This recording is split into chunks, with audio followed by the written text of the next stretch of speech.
What's up, everybody? This is A7X Fan Ben, and today we'll be making another competitive fleet. And the goal this time around is to win the game before the opponent even gets a turn. So this is going to be probably the most extreme UPS variant I'll make, or at least one of the most extreme. And I was partly inspired from last night when I was looking at Xerx's new fleets, where he's getting +4 on a coin, which is also something that UPS 4 does that Darren made back in the day. So we're going to see how extreme this can get. It's going to be extreme cheese, and we're going to see just how ridiculous this is going to become. So I'm going to keep it private for now, do the description later. We're going to call it Turn 1 Victory. So the goal is to get at least 16 gold on the first turn. And of course, you'd have to go first in order to not let the opponent even play the game. So that might not happen, of course. So there's a lot of luck involved in this.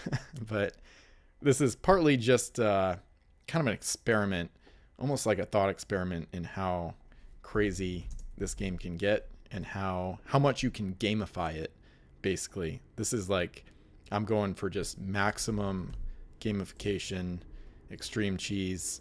So, of course, we've got Captain Jack Sparrow. We've got Jonah to let him aboard the Banshee's Cry. We've got our Explorer so we can hidden cove out to a wild island and then redock to start sending coins home.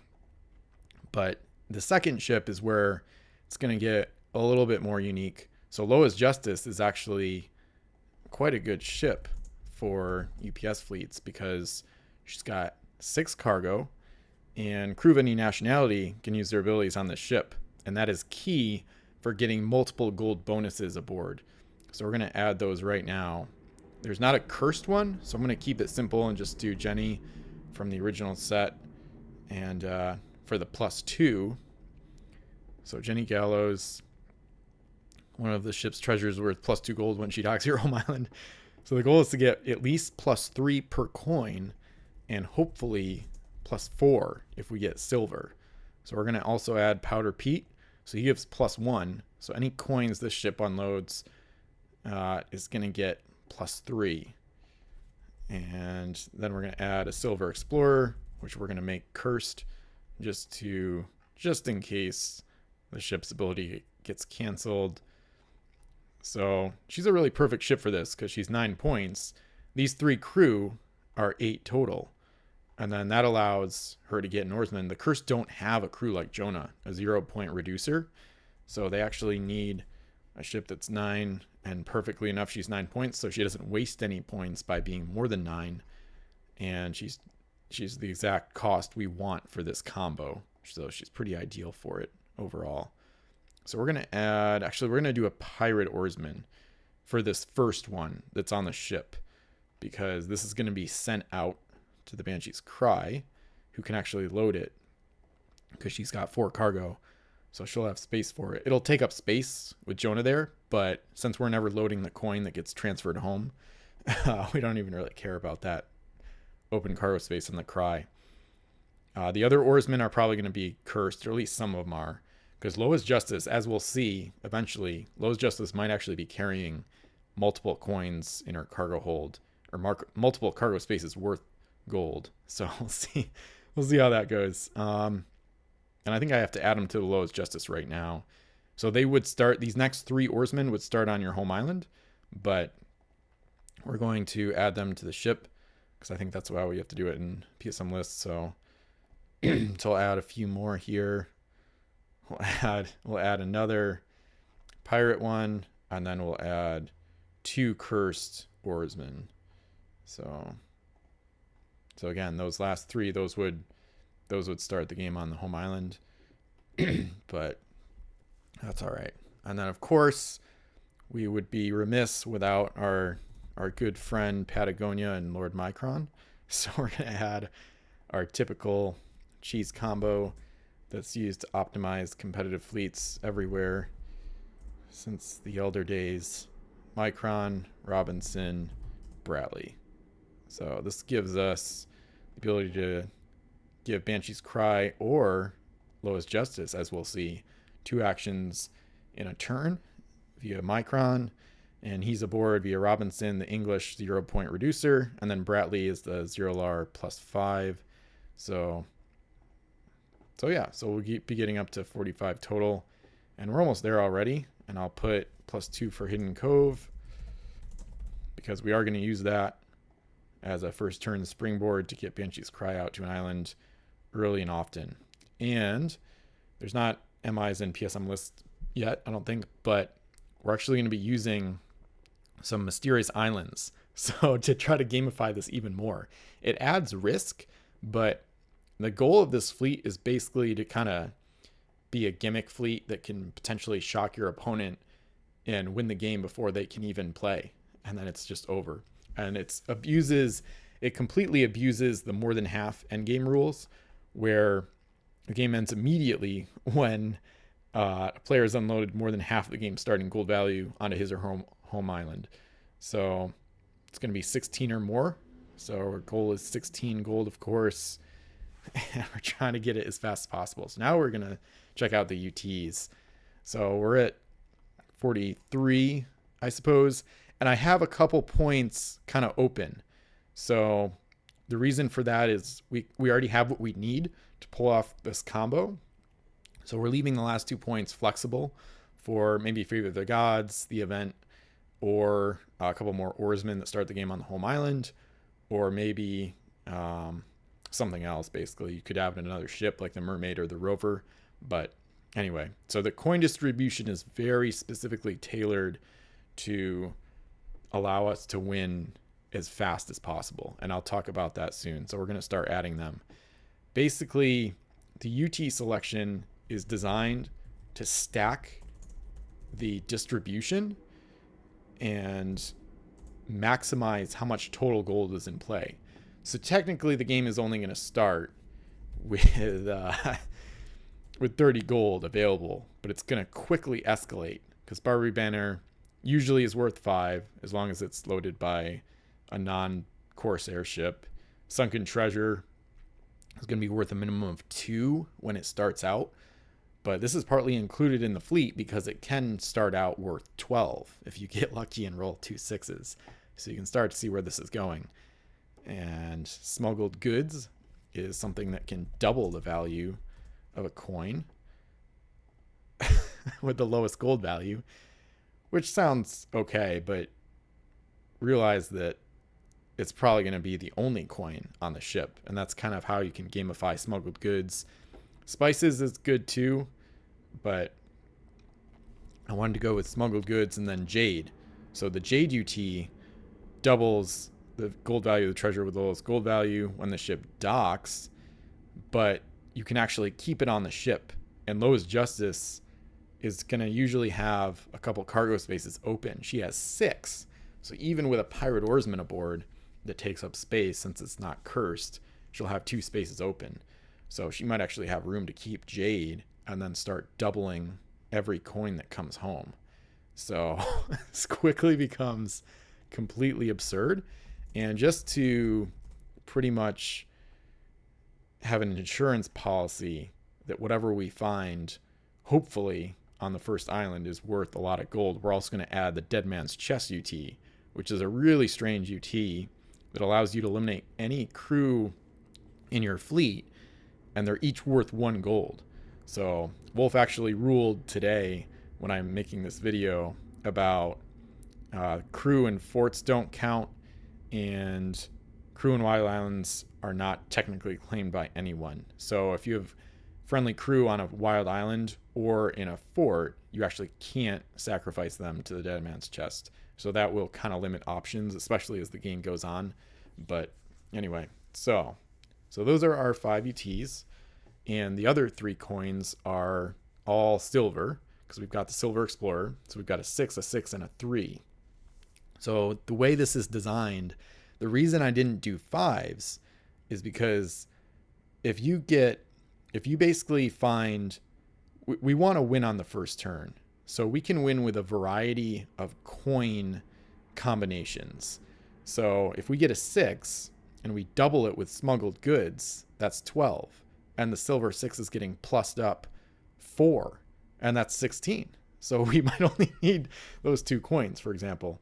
So if I did 3 5s, for example, the 5 would get doubled to 10 and then plus 4 for 14. But we don't want 14. We want 16 on turn 1.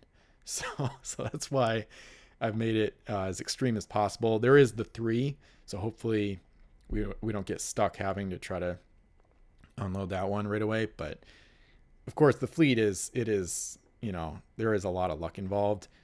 And I'm going to add the forts before I continue real quick. So this is kind of I don't know if any forts would actually be built. Hopefully you'll win before you'd want to build them. But if you can't win on turn 1, then you might want to build one to protect some of the gold, potentially protect the Banshee's Cry a little bit. So we're just going to add the options available to us for having an English and a pirate ship in our fleet. We can add options here. I don't know if any of these would get used, but at least they're there in case we need them. So that's good. And now we'll get into fleet strategy, which is pretty funny. So again, this is like, I don't know, maybe you can gamify and take UPS to an extreme beyond this, but this is probably one of the crazier like gimmick ideas I've thought of in regards to it, trying to just win right away. So the reason we're including Mysterious Island number 1 is because it has the gold vacuum or treasure suction effect. So when you dock at it, you roll, and there is a chance that you'll move treasure coins to a different wild island. So that'd be bad. So that's where a lot of the luck comes into play. You could just run this fleet without this Mysterious Island, and you might have to. If your opponent is not willing to use Mysterious Islands or is not willing to use their effects, then you'll just have to make do and hope that this first island worth of 4 coins is enough to, get you through before Banshee's Cry probably gets attacked. But on the 5 or 6, you can suction gold to the island, which is huge because even one suction would leave you with a choice of 10 coins. You'd have 2 from each of the other 3 wild islands and the original 4. So the odds are very high that out of those 10 coins, you'd be able to send home 2 coins on turn 1 that are good enough to get you to 16 gold. And then you'll actually be docking at this island twice on turn 1. Hidden Cove docks you, and then you roll, and then you'll get an extra action from Micron on the Patagonia and redock. So there's a chance that to send the second coin home, you'll be looking at all the treasure in the game. But that's not super likely, so I just wanted to include the Mysterious Island note because it enhances the gamification and makes it more likely. If you do get lucky, it just makes it even more likely that you'll win outright. So for train, I said, this is kind of just brainstorming. I said you could propose 3 per player, but you'd probably want to place all fog banks. You could propose less, I guess, but I think it might be good for Banshee's Cry to have a chance to run somewhere and hide if needed. You could propose less, like 0 or 1. And then at that point, if you propose less than 2, for example, your opponent won't be able to place 2 whirlpools.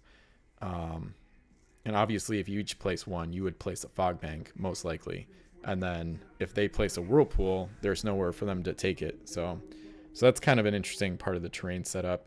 It's kind of debatable if 3 would be the right number for this fleet. But anyway, so like I said, the +5 could actually get pretty flexible with this fleet. So getting into the strategy. So ideally, you'll be able to dock at one of these mysterious islands. There's a decent chance you won't be able to. It might not be the nearest unexplored wild island. So you might be docking in a regular island or a different mysterious island that you don't want. So obviously a lot of luck involved, but the best case scenario is you suction gold to the island and then you maximize the chances that you send home valuable coins. So of course with Captain Jack Sparrow, you send home a coin, and then no matter what, it's going to get at least +3 via Jenny Gallows and Powder Pete. If it's a silver coin, it's going to get +4. And then this is where it gets interesting and a bit tactical on the treasure sending.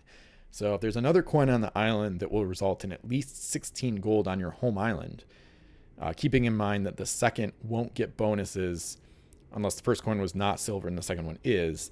Use Patagonia's action to have BC send home a second coin before LJ docks or explores the home island.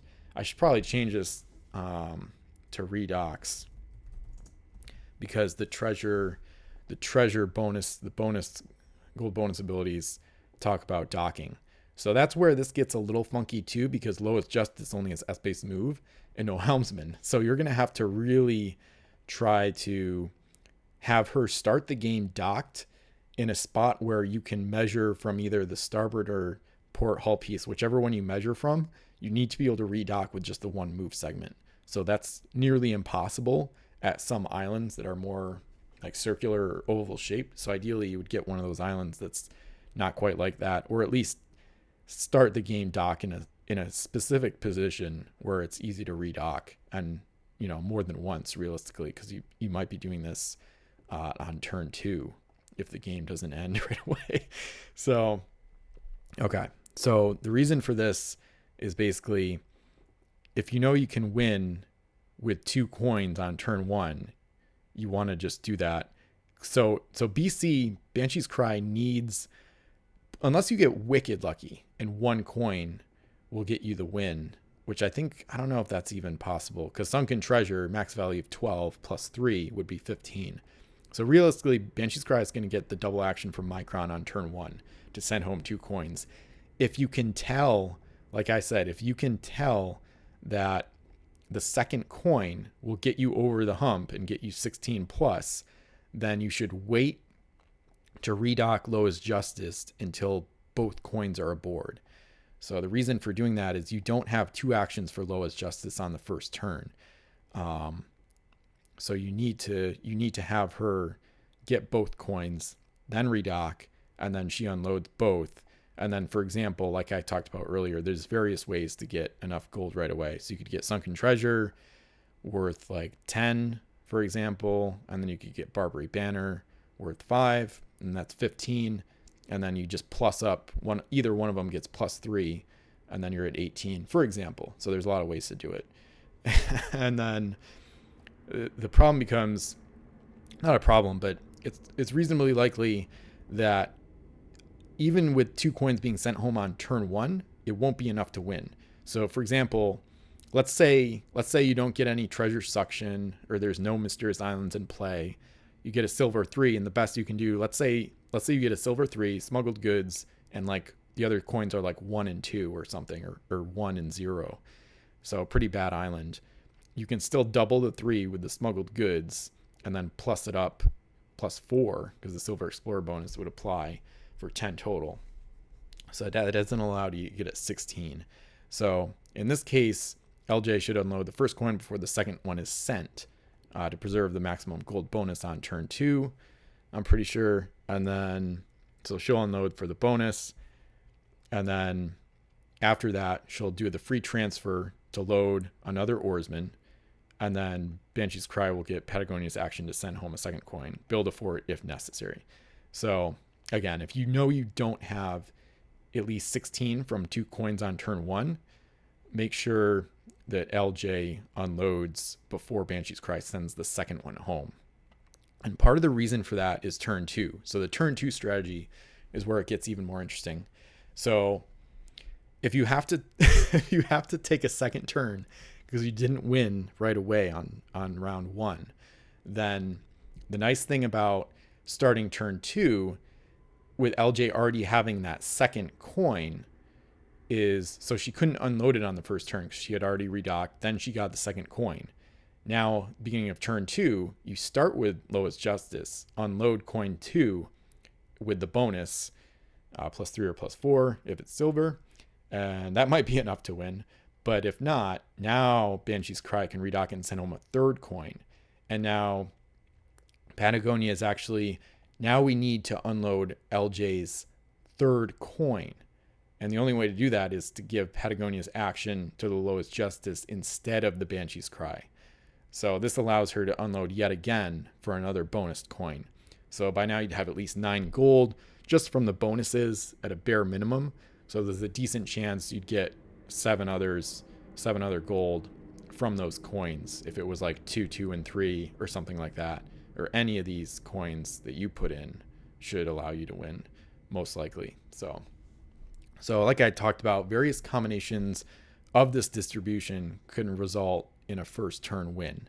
So there's so many ways to do it. So a 6 doubled with one of these UTs gets 12, and then since it's silver, you get +4, 16, and then it's over. Maximum value of sunken treasure is 12, but you can only get +3 since it's not silver. So it's I don't think you can win with one coin because of that. But as long as you can send home another one, it almost doesn't matter at that point. If you get really lucky with sunken treasure and find it on the first turn, then you'll be good.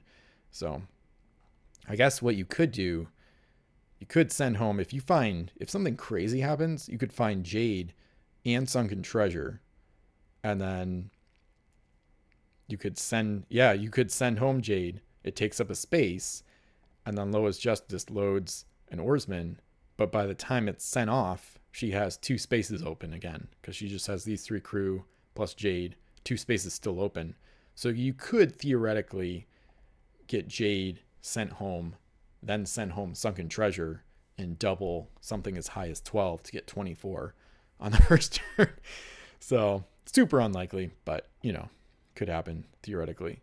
So Dead Man's Chest is kind of a weird variable.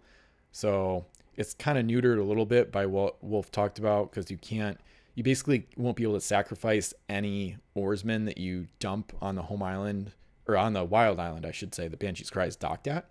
So that might limit you a little bit, but Jenny Gallows and Powder Pete give their bonuses when the LJ potentially redocks.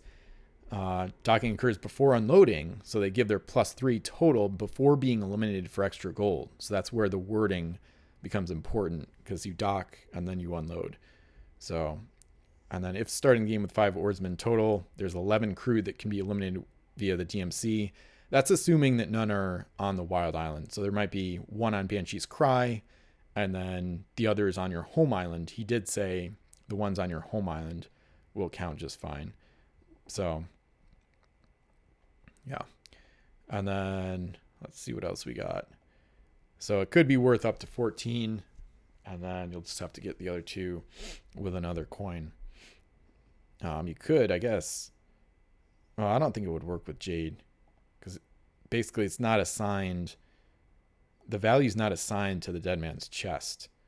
So I don't think you can double the Dead Man's Chest with jade. That's one thing I didn't think about. So yeah, it's not assigned to the Dead Man's Chest, so that you wouldn't be able to double. You'd have to double sunken treasure to get some crazy payout of like 20 plus. So okay. So yeah, if you get sunken treasure, even if you don't roll that well, you could still double it with jade or smuggled goods. Let's say you get rolls that are kind of in between, so it's worth like 7, double it to 14, plus it up 17, and you win. So, and like I talked about closer to the beginning, LJ is great with all that cargo. She has the point cap space to do it. So one thing, this fleet is actually kind of decent against some events, because if you get Becalmed played on you, and normally it would freeze your whole fleet, but you can actually, I'm pretty sure you can actually just use the free transfer rule to load an oarsman on Banshee's Cry before getting coved out. So because Becalmed only stops ships if they can't be given a move action when derelict or whatever. So that way she can move and redock on the first turn despite Becalmed. And I guess you could do that with Lois Justice too. You could actually load up a cursed oarsman instead of the pirate one, which would allow her to still redock. So and then mermaids can only be played against ships that are not docked. But like most UPS fleets, the intention is to stay docked. It's basically you're trying to be docked at an island of some kind with pretty much all your ships every single turn. So spices versus jade, not a huge deal there. Jade should be better, and jade could be used throughout the game. So And it could, even if you're not using the 16 or more gold endgame condition, the more than half rule, it's still a fleet that could rack up a ton of gold really quickly. So I don't know how competitive this fleet is actually going to fare. I don't know if it's a little too fragile or it's just too, it's kind of risky and kind of crazy. But I think those last 2 points might help a little bit too, because you could get the mermaid 2-point pirate ship, or some kind of other help like Favor of the Gods might help a little bit, or even Raft and Divers maybe. So you could play around with the +5 choices a little bit, and you could actually play around with them even more, because if we're thinking that you need no more than 3 coins to win, unless you get a really bad first island, you should be good with 3 coins. There's not that many options where that wouldn't work. So, because even if you found, I guess you could find like 3 gold 2s and a 1 maybe that the other fleet contributed, and then you'd end up at 15. So you do want to find some of your silver so you get a little bit of extra bonus. But overall, you could cut down on the oarsmen. So you could cut out, I guess, one of those if you wanted to. So there's a lot of different options with the +5 crew that I think could be a little more interesting with this fleet than the others. I think a lot of competitive 40-point fleets need every point they can just to pull off what they're doing. So this is a weird case where, since we're using those 0-point reducers and the setup is actually pretty basic in terms of the like how many points are involved, you actually have a little bit more flexibility when you add those +5 points to the build total when you're placing crew and whatnot. So anyway, I'm definitely going to test this out and see how well it does. Obviously, there's a lot of luck involved, and the idea is just to go for extreme cheese and just completely gamify it and see if you can potentially win the game before your opponent even gets to play. So hopefully you enjoyed the video. I'd be curious to hear your thoughts on the fleet, and if you think the Pirate CSG meta can be taken to an even greater extreme. This is one of the more wild ones I've thought about. I don't know if it's actually going to be better than other UPS fleets. I have a feeling some of the ones with the high peng would probably be more competitive, and maybe even the HMS Grand Temple version could be as well. But overall, it's just designed to just win before it even gets into trouble, pretty much. So obviously the negative mysterious island effects and like bad unique treasures, like natives would throw things for a loop. So a lot of good counters for it too, but it's the type of thing, if your opponent isn't fully expecting it, it's going to be totally shocking and kind of jarring probably.